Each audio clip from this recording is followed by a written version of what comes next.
Question 21 है, this is isomerism is shown by. अब सिस isomerism show करने के लिए कौन कौन सी कंडीशंस का फुलफ़िल होना ज़रूरी है। सबसे पहले तो कार्बन और कार्बन के दरमियान डबल बॉन्ड का होना ज़रूरी है। इसके अलावा हर कार्बन के ऊपर मुख्तलिफ ग्रुप्स का, मुख्तलिफ फंक्शनल ग्रुप्स या एटम्स का मौजूद होना ज़रूरी है। और सिस आइसोमर्स की बात हो रही है तो डबल बॉन्ड की एक साइड पे आपको सिमिलर एटम्स या ग्रुप्स नज़र आएंगे। तो ऑप्शंस को अगर आप गौर करें तो अल्फ़ा ऑप्शन के अंदर आपको क्या नज़र आ रहा है कि दोनों कार्बन्स के ऊपर आप अगर देखें तो हर कार्बन पे सिमिलर एटम्स या ग्रुप्स अटैच हैं, तो अल्फ़ा ऑप्शन तो नहीं हो सकता। बीटा ऑप्शन के ऊपर गौर करें तो यहाँ पे भी आपको ये जो कार्बन नज़र आ रही है इसके ऊपर आपको सिमिलर ग्रुप्स नज़र आ रहे हैं, तो ये भी ऑप्शन नहीं हो सकता। इसके अलावा आप चार्ली के ऊपर गौर करें तो यहाँ पे आपको हर कार्बन के साथ मुख्तलिफ ग्रुप्स अटैच होते नज़र आ रहे हैं, तो ये वाला ऑप्शन करेक्ट हो सकता है। और डेल्टा के ऊपर अगर आप गौर करें तो यहाँ पे भी आपको एक ही कार्बन के साथ दो सिमिलर एटम्स आपको अटैच होते नज़र आ रहे हैं, तो ये भी करेक्ट ऑप्शन नहीं हो सकती। तो करेक्ट ऑप्शन यहाँ पे चार्ली होगी, जिसके अंदर आपको सिज फॉर्म या सिज आइसोमरिज्म नज़र आ रहा है कि दो जो सिमिलर एटम्स हैं हाइड्रोजन्स वो डबल बॉन्ड की एक साइड पे आपको नज़र आ रहा है और बाकी तमाम कंडीशंस भी पूरी हो रही हैं कि हर कार्बन पे मुख्तलिफ ग्रुप्स अटैच हैं और कार्बन के दरमियान डबल बॉन्ड भी मौजूद है। क्वेश्चन 22 है, which one of the following pair of compounds is cis and trans isomerism of each other. Alpha पे अगर आप गौर करें तो आपको क्या नज़र आ रहा है, तमाम कंडीशंस आप अप्लाई करके देखें। डबल बॉन्ड कार्बन और कार्बन के दरमियान मौजूद है, हर कार्बन के ऊपर डिफरेंट एटम्स या ग्रुप वो भी मौजूद हैं। और तीसरी बात कि यहाँ पे अगर आप गौर करें तो जो सिमिलर एटम्स हैं वो एक साइड पे मौजूद हैं, तो ये सिज फॉर्म बनती नज़र आ रही है।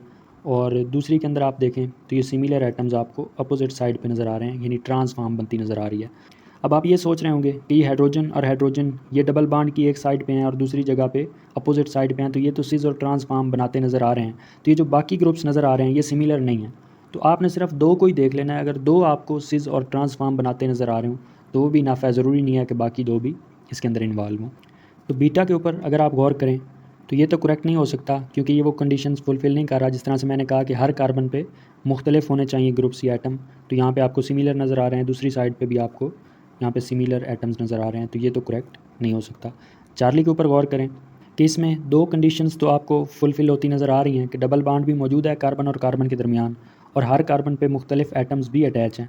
लेकिन यहाँ पे इशू क्या आ रहा है कि यहाँ पे अगर हाइड्रोजन और हाइड्रोजन ये सिज फॉर्म बनाती नज़र आ रही हैं तो दूसरी साइड पे इनकी कोई ट्रांस फॉर्म मौजूद नहीं है, यानी उसने इस साइड पे भी हाइड्रोजन को डबल बॉन्ड की एक साइड पे लिख दिया है और दूसरी साइड पे भी उसने इनको एक ही साइड पे लिख दिया है, तो ये कोई सिज ट्रांस फॉर्म बनाती नज़र नहीं आ रही हैं, तो ये भी करेक्ट नहीं हो सकती।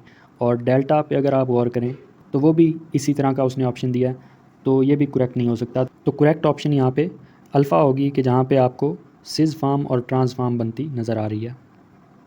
क्वेश्चन 23 है, which one of the following pair can be cis trans isomers to each other.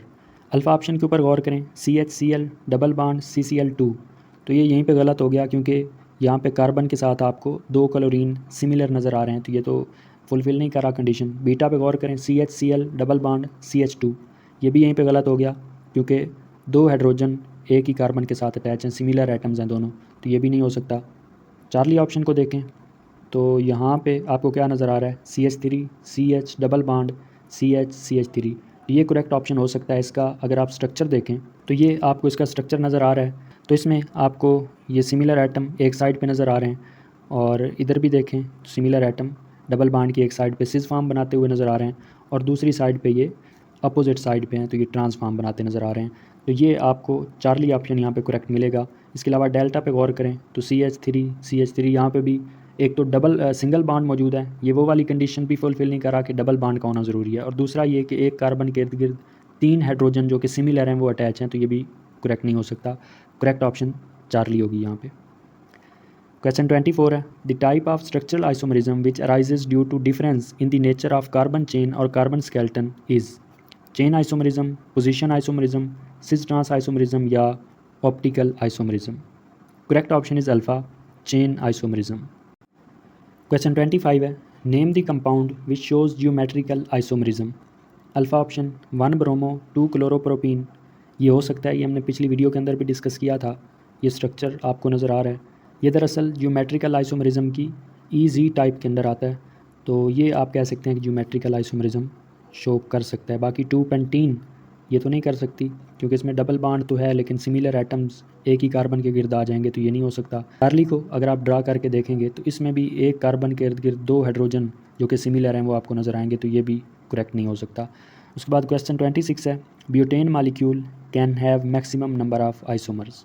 तो इसके लिए ये फार्मूला आपके लिए लिखा हुआ है स्ट्रेट चेन अल्केन्स का, कि उसके लिए आप ये वाला फार्मूला इस्तेमाल कर सकते हैं। लेकिन ये याद रखना है कि एक तो आपने अल्केन्स के लिए इस्तेमाल करना है और दूसरा स्ट्रेट चेन जो अल्केन्स होंगी उनके लिए इस्तेमाल करना है। तो यहाँ पे ब्यूटेन की बात हो रही है जो कि एक अल्केन है और स्ट्रेट चेन ही इसका स्ट्रक्चर होता है, तो उसके लिए आप ये फार्मूला अप्लाई कर सकते हैं 2⁻n-3।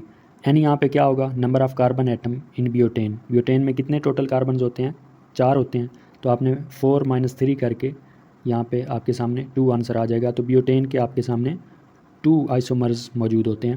क्वेश्चन 27 है, which of the following molecule show cis trans isomerism.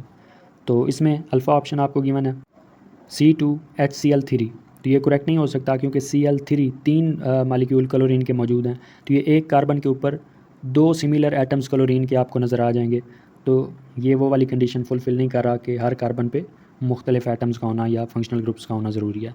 Beta option क्या है, C2H2Cl4।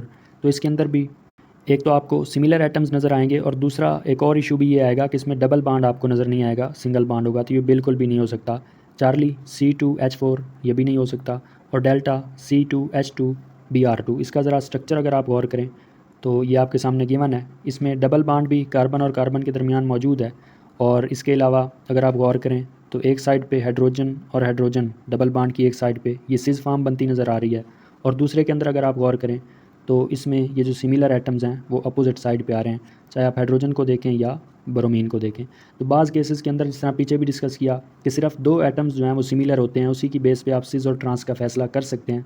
बाकी 2 एटम्स जिस तरह से यहाँ पे ब्रोमीन और ब्रोमीन ये भी सिमिलर हैं, तो बाज़ दफ़ा बाकी 2 अगर सिमिलर ना भी हों लेकिन 2 एटम्स जो हैं वो आपके सामने सिस या ट्रांस फॉर्म बना रहे हों, तो आप उसी की बेस पे फैसला कर सकते हैं। उसके बाद क्वेश्चन 28 है, malic acid and fumaric acid both have chemical formula C4H4O4, the structure of these acids is shown below. तो ये आपको स्ट्रक्चर नज़र आ रहा है, malic acid and fumaric acids are positional isomers, structural isomer, metamers या cis trans isomers. अगर आप इन पे गौर करें और कंडीशंस अप्लाई करें तो आपको डबल बॉन्ड भी मौजूद नज़र आ रहा है दोनों कार्बन्स के दरमियान। इसके अलावा सिस फॉर्म भी आपको नज़र आ रही है कि सिमिलर जो ग्रुप्स हैं या एटम्स हैं वो आपको एक साइड पे नज़र आ रहे हैं डबल बॉन्ड की, और दूसरे स्ट्रक्चर के अंदर वो आपको अपोजिट साइड के अंदर नज़र आ रहे हैं। तो ये सिस और ट्रांस फॉर्म आपको बनती नज़र आ रही है। मैलिक एसिड सिस फॉर्म बना रहा है और फ्यूमरिक एसिड ट्रांस फॉर्म बनाता नज़र आ रहा है, तो ये सिस ट्रांस आइसोमरिज्म शो कर रहे हैं। डेल्टा ऑप्शन करेक्ट होगी। क्वेश्चन 29 है, in which of the following carbon is double bonded with itself, alkane, ether, alkene या alkyne. Correct option is Charlie, alkene. Question 30 है, which one of the following is a ketone. अब ketone के लिए आपको पता है कि उसमें एक तो कार्बोनाइल ग्रुप मौजूद होता है, और कार्बोनाइल ग्रुप की कार्बन के दोनों साइड पे अल्काइल ग्रुप्स का होना ज़रूरी है। अल्काइल ग्रुप का मतलब मिथाइल ग्रुप हो सकता है, इथाइल, प्रोपाइल, या इससे लंबी चेन हो सकती है कार्बन की। तो अल्फ़ा ऑप्शन पे गौर करें तो यहाँ पे तो आपको कोई कार्बोनाइल ग्रुप नज़र नहीं आ रहा, तो ये तो नहीं हो सकता। बीटा, इसके अंदर आपको कार्बोनाइल ग्रुप नज़र आ रहा है और उसकी दोनों साइड्स पे आपको अल्काइल ग्रुप नज़र आ रहे हैं, एक साइड पे मिथाइल ग्रुप है और दूसरी साइड पे अल्काइल ग्रुप है, तो ये करेक्ट हो सकता है। चार्ली पे आप गौर करें, अल्काइल ग्रुप मौजूद है और उसकी एक साइड पे मिथाइल ग्रुप है और दूसरी साइड पे कार्बोक्सिल ग्रुप मौजूद है, तो वो ये करेक्ट नहीं हो सकता क्योंकि आपने कार्बन को नहीं देखना। मतलब अब कार्बोक्सिल ग्रुप में भी कार्बन तो मौजूद है, तो ये आपने गलती नहीं करनी कि दोनों साइड पे अगर कार्बन है तो ये आप करेक्ट कर दें। आपने ये देखना है कि वो जो दोनों साइड पे कार्बन्स हैं वो अल्काइल की कार्बन्स हैं, यानी या वो मिथाइल ग्रुप है, वो इथाइल ग्रुप है, या प्रोपाइल ग्रुप है, या इससे आगे कोई भी लंबी चेन है, लेकिन कार्बोक्सिल ग्रुप की कार्बन नहीं देखनी। और डेल्टा के अंदर आपको अल्डिहाइड नज़र आ रहा है, तो करेक्ट ऑप्शन यहाँ पे बीटा होगी। क्वेश्चन 31 है, the names of functional groups in the following compound X are. तो ये आपको कंपाउंड गिवन है और इसके अंदर कौन कौन से फंक्शनल ग्रुप मौजूद हैं इनके बारे में आपने बताना है। तो इस पे अगर आप गौर करें तो एक तो आपको नाइट्राइल ग्रुप नज़र आएगा, इसके अलावा अराइल रिंग आपको नज़र आ रहा है, और इसके अलावा OH यानी ये एक अल्कोहल है, और कौन सा अल्कोहल है, कार्बन नंबर 2 के ऊपर हाइड्रोक्सिल ग्रुप लगा हुआ है, तो इसका मतलब ये सेकेंडरी अल्कोहल होगा। तो ये तीनों कंडीशंस आपको कहाँ पे नज़र आ रही हैं, डेल्टा के अंदर नज़र आ रही हैं, ये सेकेंडरी अल्कोहल है, नाइट्राइल ग्रुप है और इसके अलावा अराइल रिंग मौजूद है।